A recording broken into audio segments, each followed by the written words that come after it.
संपूर्ण जग विज्ञानाचं आहे। भारत हा महासत्तेकडे वाटचाल करत आहे। भारतामध्ये 140 कोटी लोकसंख्या आहे। जगामध्ये भारताची लोकसंख्या मोठ्या प्रमाणात आहे। भारताची लोकशाही विशाल आहे। भारतीय समाज व्यवस्था मजबूत आहे। तरी सुद्धा न्यायसमता, स्वातंत्र्य, बंधुता, लोकशाहीची मूल्य, मानवतावादाची मूल्य भारताच्या परंपरेमध्ये आहेत।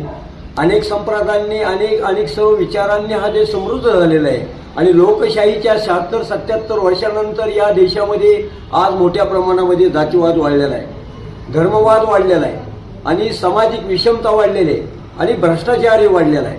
भ्रष्टाचार आणि इतर मुद्दे कधी तयार होतात तर समाज व्यवस्था निकोप आणि आदर्श असेल तर, आणि म्हणून प्राचीन जगामधल्या आदर्श समाज व्यवस्थेवरती विचारवंतांचा भर होता। भारतातले समाजशास्त्रज्ञ असतील, विद्यापीठामधून समाजशास्त्रात अभ्यास असेल आणि या देशामधलं समाजशास्त्र, प्रॅक्टिकली समाजशास्त्र, सामाजिक गावगाड्यातलं सामाजिक शास्त्र। भारत हा लाखो खेड्यांचा देश आहे आणि लाखो खेड्यामध्ये आधी जातीवाद अस्तित्वात आहे, जाती व्यवस्था अस्तित्वात आहे। बाबासाहेब आंबेडकरांनी त्या काळामध्ये आणि त्या काळामध्ये गांधीजींना वेगवेगळ्या काळामध्ये उत्तरं दिलेली होती आणि म्हणून या देशामध्ये जातीवाद मोठ्या प्रमाणात आधी भोकाळलेला आहे। या देशातल्या लोकशाहीसाठी, या देशातल्या समृद्ध सामाजिकतेसाठी, आदर्श समाज व्यवस्थेसाठी जातीवाद पूर्णपणे कमी होणं गरजेचं आहे। जातीत लग्न होतात, जाती या देशामध्ये आहेत, कागदावरती आहेत, दाखल्यावरती आहेत, परंतु तरीसुद्धा आपल्या देशामध्ये 50 वर्षापूर्वी, 100 वर्षापूर्वी, 200 वर्षापूर्वी त्यापूर्वी जाती व्यवस्थेचं स्वरूप हे सोप्ट होतं, सौम्य होतं। आज हा शिकलेला वर्ग अंधश्रद्धाळू बनत चाललेला आहे आणि जातीवादी बनत चाललेला आहे। हे कुठंतरी रोखलं पाहिजे। लोकशाहीसाठी, समाजव्यवस्थेसाठी, प्रत्येक माणसाच्या विकासासाठी, लोकशाही मूल्याचा माणूस घडवण्यासाठी, म्हणून या सर्व ठिकाणी जातीवाद जो आहे तो बंद झाला पाहिजे।